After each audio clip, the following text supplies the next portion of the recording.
Hi Sandy friends, we are out here on a beautiful day. Welcome to my new series, Parks That You Might Not Even Know About. We're here in historic Sandy at Bicentennial Park. Now, we're gonna show you around a little bit today. I'm here with Dan Medina, our Parks and Rec Director, and Jeremy Garcia, who's managing this incredible project for renovation of one of our oldest and favorite neighborhood parks. So by the end of this, you're gonna see what's going on and all the construction and the vision for what this park is going to look like, and I guarantee you're going to want to bring the kids here to play this summer. So if you haven't been to Bicentennial Park yet, put this on the top of your to-do list of new parks in Sandy you need to check out. Let's get going. The last time I was here, Jeremy, this was tennis courts, and now it's a big dirt pad. So what's coming in? Yeah, as you can see, they're getting ready. We're going to have 2 tennis courts on this side and 4 pickleball courts on this side. It's going to have some brand new lighting coming in that's LED. Well, one thing we know is we cannot build pickleball courts fast enough.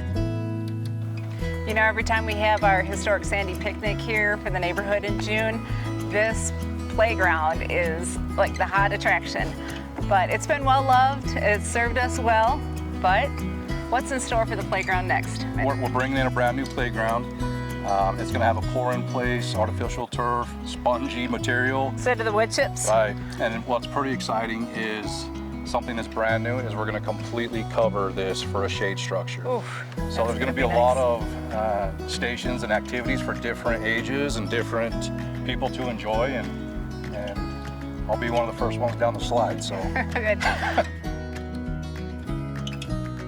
There's going to be a 5-foot sidewalk that runs all the way around right there to go to that corner. And then there's going to be a pad that comes out. And this is where the concrete cornhole will be. And then the slack line will be out here, probably somewhere right here in the grass. This will be all turf. And there'll just be some posts that people can tie up and do the slack line. There will be benches right here with shaded canopies. I see the vision coming together. Right now it looks like a lot of turned up dirt, but you can imagine what's ahead. I'll tell you right now, this is the first in Sandy City for concrete cornhole slack lines, and where we're going next to the hammock station. I'm excited to hear about that and what that's going to look like. Yeah, so with the new playground going in, the hammock station is going to be right in this general area.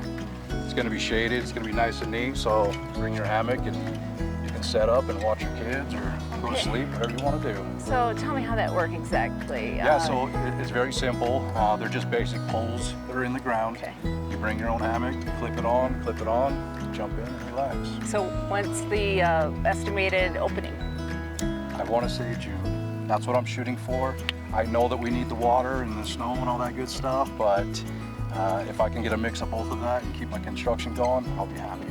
So to make these improvements to one of Sandy's oldest and most historic parks, it's not cheap, we know that. And that's why it takes such a long time to plan and implement these projects. Let me call in our Parks Director, Dan Medina, to talk about taxpayer funds that are at work here and what the project costs are. Thanks, Dan, for joining me today. So what does all this park upgrade cost the city? Well, thank you, Mayor. Thanks for having me as part of this video. Park upgrades, we're looking at $1.3 million total for the playground, the tennis courts, the pickleball courts, the cornhole, the hammock rack, the slack line, all those amenities. It's a great reinvestment into this park in historic Sandy. It's needed it. This is a 49-year-old park, and it's a gem in the historic Sandy area. So with that money, though, $700,000 of that $1.3 million came from tract funds through a grant that we applied for with the county. So, and that's the Salt Lake County Tourism, Recreation, Convention, and Culture. That is correct. And I happen to sit on that committee and was very proud to vote in support of funding the assistance to complete the project, to basically provide the matching funds to make this possible this year. Yes, because that made this project really feasible. Without that, we wouldn't have been able to do the playground improvements. So it's been a really great boost to this project and made it a more complete project. This project, it doesn't happen overnight, as you're well aware. This has been years in planning. We have to go through planning process. We look at things, you know, what can we do to position the tennis courts as we realign things. What are the needs of the neighborhood? You know, we're trying some new things. I mean, I know Jeremy mentioned that we're trying a hammock station. That's brand new in our park systems. We've never done that before. I think it's going to be really interesting.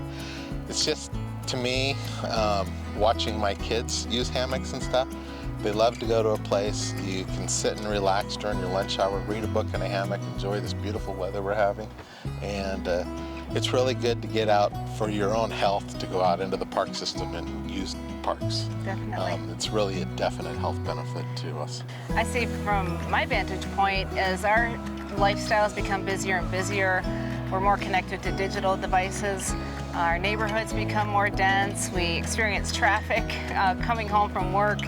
We need places where you can just come and say, you know, it feels good to be home.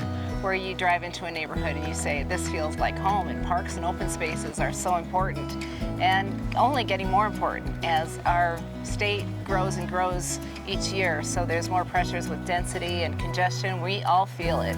And so as mayor and as a citizen of Sandy, I value our open spaces more and more each year. And I'm so happy to live in a place that recognizes that and makes the investment. Well, thank you, Mayor. Appreciate your time. Thanks for all your great work, and thanks for the tour. I can't wait to see more of our neighborhood parks. We got lots. We're going to get you introduced. We're going to be showing them off a lot this summer.